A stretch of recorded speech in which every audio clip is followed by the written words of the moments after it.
Hello, my name is Paulette Simone Smith. Critical race theory can be used to solve historical problems and address systems. And when utilized through a DPAR lens, this theory is helpful on a macro and micro level. Welcome to my TED Talk. Let's look at Zion Morris through a critical race theory lens and go deeper. Diversity, equity, intersectionality, inclusivity, power analysis, and anti racism. Meet Zion Morris. Zion is a 21-year-old Black man from the east side of Baltimore City, Maryland. Zion was recently released from a juvenile detention center where he spent the last 3 years because of a drug conviction. Zion was raised as an only child by a single mother not far from Morgan State University. Zion's father, who moved away from the family home 2 years after Zion's birth, was sentenced to 30 years in prison for intent to sell marijuana and cocaine when Zion was 5 years old. His mother says she did the best she could with what she had.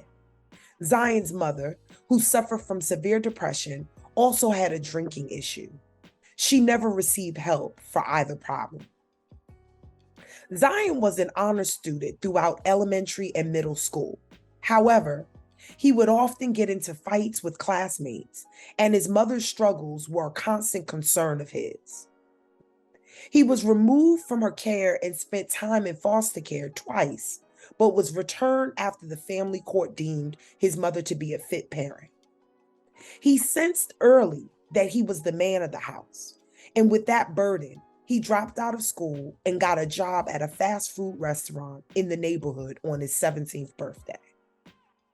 When Zion was 18, he was arrested alongside some older men from the neighborhood. Although he was not dealing drugs, he was searched and handcuffed alongside the dealers.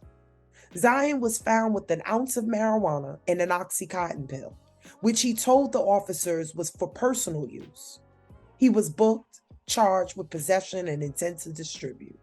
Without proper counsel, he was quickly convicted.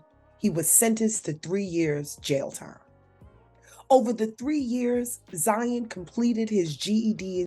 He vowed to go to college upon his release, and today was the day. He was free. Critical race theory joins together critical legal practices and radical feminism. Critical race theory is a theoretical framework that examines race, racism, and power structures. The term is credited to scholar Kimberly Williams Crenshaw. In their book, An Introduction to the Field of Critical Race Theory, Richard Delgado and Jean Stefanik point out that critical race theorists believe Racism is ordinary, not aberrational. White over color ascendancy serves important purposes, both psychic and material for the dominant group. Social construction thesis holds that race and races are products of social thought and relations. The dominant society racializes different minority groups at different times. Intersectionality and anti-essentialism, no person has a single easily stated unitary identity, and the voice of color thesis. when we meet Zion at age 21, he has already come in contact with several systems, and he is now a member of many intersecting groups as a result. When we use CRT to help us uncover underlying oppression Zion may have experienced, we already know he's encountered racism and inherently racist systems throughout his life. We learn that research consistently demonstrates that children and youth who are victims of abuse and or neglect are at a heightened risk of adverse outcomes compared to non-maltreated children and youth, including delinquency. With that being said, when we use tenets from CRT to address this, we may help Zion find a way to countertell his story and create a new narrative with future plans, which is an important component of CRT. Derek Bell, a founder of critical race theory, defines the theory as a body of legal scholarship, a majority of whose members are both existentially people of color and ideologically committed to the struggle against racism, particularly as institutionalized in and by the law. When looking at CRT and considering what I've learned about its underlying assumptions regarding racism, social construction, and the other tenets, I see a theory that aligns well with the DPAR framework. CRT seeks to root out racism and actively seeks anti-racism. When I critically assess its usefulness, I see a theory that can be used with diverse populations. It checks the box as CRT acknowledges that racism has impacted various people of color, including Latinx and Native Americans. This theory looks to expose inequities at their root. It provides opportunities for critics to develop innovative, equitable solutions on a micro and macro level. CRT looks to include often marginalized and quieted voices in the conversation. CRT also asks the critic to consider the overlapping identities that one may be managing as a means to understanding a person's motives and choices. Older writings on critical race theory, like those from Bell, aim to clearly express the critical race theorist's desire to not only offer scholarly resistance, but also to empower. Recent articles do the same.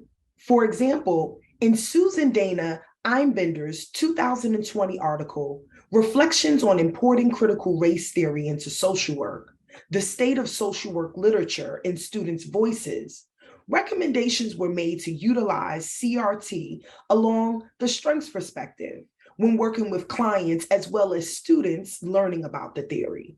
For example, to help empower and revolutionize, hone in on the strengths of the group, teach about oppression and how institutional and structural racism affects clients and students.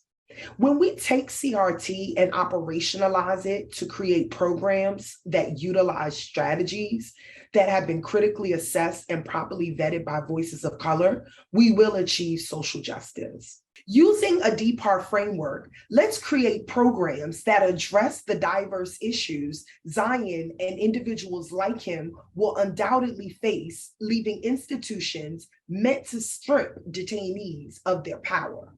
In order for Zion and others like him to be successful on a micro level, social workers that work with Zion and individuals like him can first confront and address their own critical race theory related biases to help their clients and enable them to discuss their experiences of inequality or equity or inclusion and their roles and their intersectionality and their feelings of oppression, racism, and discrimination, thereby helping their clients construct an alternative narrative of their life.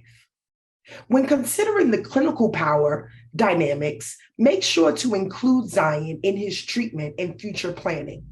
As clinicians consider inclusivity and the intersectionality of Zion's position, be sure to ask Zion what it means for him to be returning to society and what his goals are for the next season of his life. On a macro level, plan social action. Let's plan anti-racist events.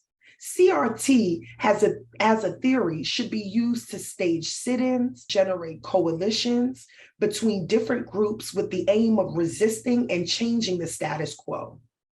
I also believe CRT should be incorporated in all BSW and MSW programs, not necessarily in place of cultural competency, as some have suggested in articles that I've read, but as well. This curriculum could clearly define what CRT is and is not. The curriculum also should teach students how to operationalize the theory. My recommendation is that teachers teach students about oppression rather than just the tenets of the theory.